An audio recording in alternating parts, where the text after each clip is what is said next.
ရိသတ်တွေစုချတဲ့ပစ္စည်းတွေကိုရိုင်းဆိုင်စွာပြစ်ပြီးခဲ့လို့အောင်စပူနဲ့တခြားစီဆိုပြီးဝေဖန်ခံနေရတဲ့စမ်းရည်မှုပရိသတ်ကြီးရဲ့အပြုံးမင်းသားလေးကတော့သူ့ရဲ့ပေါ်ပေါ်တန်တန်ပုံစံကြောင့်အပြောခံလိုက်ရပါတယ်။ဟုတ်လဲဟုတ်ပါတယ်ပရိသတ်ကမျက်မျက်နှာနှိုးပေးတဲ့စုချပစ္စည်းတွေကိုစင်ပေါ်ကမင်းသမီးတွေတယောက်ချင်းစီပြစ်ပြီးတော့ဇရိုက်ဆန်နေဆိုပြီးတော့လူတွေကဝေဖန်နေကြတာပါ။တရုတ်တသေးပေးတဲ့လူကပေးပြီးသူကပြစ်ပေါက်ပေးနေတယ်ဆိုပြီးတော့အောင်စပူနဲ့တခြားစီပဲအောင်စပူကပရိသတ်ကိုမိသားစုလိုမျိုးဆက်ဆံတာအသာကြီးกว่าတယ်လို့ဝေဖန်ပြစ်တင်မှုတွေစုညံသွားခဲ့တာပါ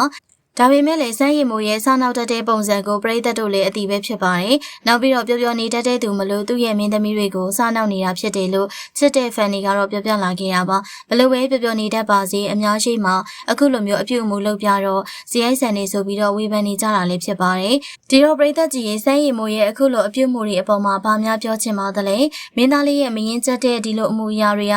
ချစ်စရာဆိုပေမဲ့အများမြင်မှာတော့မသိတော့တယ်လို့ဖြစ်ပြီးတော့ဝေဖန်ခံနေရတဲ့အပေါ်မှတ်ချက်လေးတွေကိုပြောပြခဲ့ပါဦး။စမ်းရည်မိုးနဲ့သူ့ရဲ့ဇက်စီကလည်းဒီနေ့ပိုင်းမှာဗလင်းခံရတာတွေများတော့အမြင်လေးတွေတစ်မျိုးမပြောင်းစေချင်ပါဘူးနော်။